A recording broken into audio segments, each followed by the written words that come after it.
लेकिन भगवान का नाम लेना चाहिए, चाहे जैसे भी रहे। नारायण नारायण कहने लगा। बोले अच्छा नारायण नारायण है, बोले और नहीं तो क्या। और उसी के वंश में, हिरण्यकश्यप के वंश में भगवान के एक परम भक्त का जन्म हुआ, जिनका नाम पड़ा प्रहलाद। जैसे प्रहलाद जी का जन्म हुआ, हिरण्यकश्यप खुशी के मारे पागल, बोले बेटा हुआ है। पूरे नगर में ढिंढोरा पीटने लगा, बधाई देने लगा, अरे बेटा हुआ है हमारे घर, हिरण्यकश्यप के घर बेटा हुआ है। खुशी का ठिकाना नहीं, आनंद ही आनंद। धीरे धीरे जब बेटा बड़ा होने लगा ना, स्कूल भेजने लगे, विद्यालय पढ़ने के लिए। बोले कि हम राक्षस हैं तो तुम राक्षसी विद्या को पढ़ना। अब जब स्कूल जाते तो वहां भी नारायण, वो गुरुजी पढ़ाते रहते थे, ऐसे में ऐसे हुआ तो इनके मुंह में खाली एक ही ठो नाम, नारायण।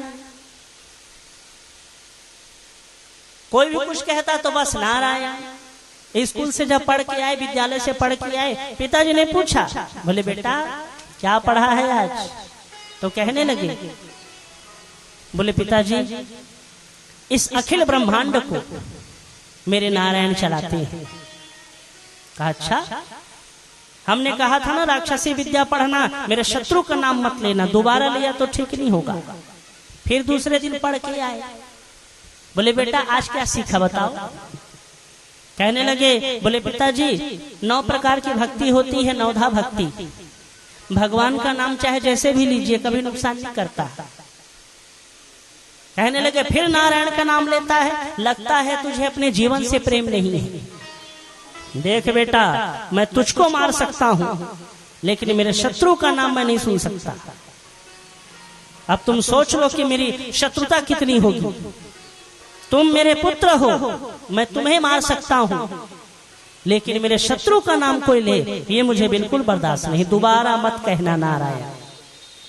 फिर तीसरे दिन गए, फिर आए, बोले बेटा आज क्या पढ़ा? बोले पिताजी नारायण शुरू है और नारायण बीच है, नारायण अंत है, नारायण ही सर्वोपरि है। फिर शत्रु का नाम लिया तो कभी पहाड़ से फेंकने का प्रयास किया, कभी हाथी के बीच में भर दिया, कभी सांपों के बीच में भर दिया, लेकिन फिर भी प्रहलाद जी को कुछ नहीं हुआ, हर बार बच जाते थे। हिरण्यकश्यप कहने लगा, प्रहलाद जिस नारायण के ऊपर तुझे इतना घमंड है ना, नारायण नारायण कहता है, कौन है वो नारायण और कहाँ रहता है वो, जरा हमें बता। छोटा सा बालक जब कहने लगा हिरण्यकश्यप, कहाँ है तेरा भगवान, कौन है नारायण, बुला के लाओ उसे। दोनों हाथ जोड़ के कहने लगे, बोले पिताजी मेरे नारायण एक जगह हो तो बताऊं? वो तो यत्र है, तत्र है और सर्वत्र है, वो हर जगह है। कहां पर नहीं है? मेरे अंदर है, आपके अंदर है, इस खंभे के अंदर है, वो सर जगह है, हर जगह है। हरि अनंत है, हरि कथा अनंता है, कहां पर नहीं है? बोले अच्छा हर जगह है? बोले हाँ। तो एक काम करते हैं, पहले इस खंभे में जो नारायण है ना उसको मार देता। जैसे गदा को उठाया खंभे को मारने के लिए, भगवान नरसिंह के रूप में खंभे को फाड़ करके प्रकट हो गए, नरसिंहनाथ। जब खंभे को भगवान ने फाड़ा और सिंह की गर्जना, शेर के जैसे गर्जने लगे भगवान। बड़े बड़े बाल, बड़े बड़े दांत, बड़ी बड़ी आंखें और बड़े बड़े नाखून। जब भगवान सिंह के जैसे गर्जना करने लगे, उस गर्जना को सुन करके भागने लगा हिरण्यकश्यप। भगवान ने झट से पकड़ा, अपनी गोदी में लिटाया। हिरण्यकश्यप भगवान को देख के कहने लगा, कौन हो तुम मुझे नहीं मार सकते। कहा अच्छा कैसे नहीं मार सकते? कहने लगा, ना मैं दिन में मरूंगा ना रात में मरूंगा, ना मैं दिन में मरूंगा ना रात में मरूंगा, ना घर के अंदर मर सकता हूं ना घर के बाहर मर सकता हूं, तुम मुझे नहीं मार सकते। ब्रह्मा जी ने आशीर्वाद दिया है मुझे, ना अस्त्र से ना शस्त्र से, न मुझे दानव मार सकता है, न मुझे मानव मार सकता है, न मुझे राक्षस मार सकता है, न मुझे देवता मार सकते हैं। 12 महीने में किसी महीने में नहीं मरूंगा। बोले अच्छा, न घर के अंदर मरूंगा, न घर के बाहर मरूंगा, न धरती में मरूंगा, न आसमान में मरूंगा, मुझे नहीं मार सकते थे। तो भगवान मंद मंद मुस्कुराने लगे, बोले अरे सुन, जरा नजर घुमा, तू है कहां? जब नजर को घुमा के देखा ना, न वो घर के अंदर था न घर के बाहर था। चौखट जिसको हम लोग कहते हैं दहलीज, दुआरी, बीच चौखट में भगवान ने अपनी गोदी में रखा था। बोले न तू घर के अंदर है न घर के बाहर है। और तूने कहा ना न दिन में मरूं न रात में मरूं, तो सुन, न ये दिन है न ये रात है, गोधूली बेला। गोधूली का मतलब जब गाय चढ़ के आती है तो गोधूली कहते हैं। न वो दिन में गिनती आता है न रात में गिनती आता है। गोधूली को न दिन कहते हैं न रात कहते हैं। बोले ना ये दिन है न ये रात है। और तूने कहा था ना न अस्त्रों से न शस्त्रों से, तो सुन, ये मेरे नाखून है ना बड़े बड़े, इन्हीं नाखून से तेरी नाभि को पकड़ के मैं फाड़ दूंगा। न ये अस्त्र है न ये शस्त्र है। और तूने कहा ना न मुझे दानव मार सके न मानव मार सके, तो सुन, न मैं दानव हूं न मैं मानव हूं, न मैं पशु हूं, मैं कौन हूं जरा देख। नजर घुमा के देखा, बोले तुम तो ना आदमी हो ना जानवर हो, क्योंकि शेर का सिर था, उनका जो सिर था ना बब्बर शेर का, और बाकी इधर मानव का था। बोले ना हम मानव हैं और ना जानवर है, ना मैं दानव हूं ना मैं मानव हूं और ना मैं पशु हूं।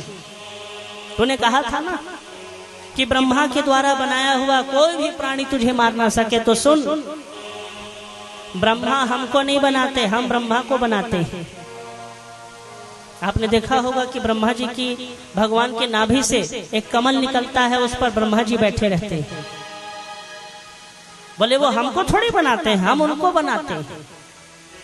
और तूने कहा ना कि 12 महीने में किसी महीने में ना मरो, तो सुन, तेरे लिए मैंने 13वां महीना बनाया है। बोले 13वां महीना? अरे महीना तो 12 होता है। हाँ 12 होता है, लेकिन तेरे लिए 1 महीना और बढ़ाया है। कहे 1 महीना और? बोले अगर ये पता होता तो ब्रह्मा से इसको भी मांग लेता। भगवान कहने लगे बेटा सुन, अगर इसको मांगता ना तो 1 महीना और बढ़ाता। तेरे लिए 13वां महीना बढ़ाया है, उसका नाम पड़ा पुरुषोत्तम मास। इस बार 2 ठो सावन है, उसी को कहते हैं पुरुषोत्तम मास, अधिक मास, मल मास, उसी को कहते हैं। 1 महीना भगवान बढ़ा देते हैं। बोले तेरे लिए मैंने 13वां महीना बनाया है। हिरण्यकश्यप सोचने लगा, बोले इतनी सारी मनोकामनाओं को पूरा करने वाला ये कौन है?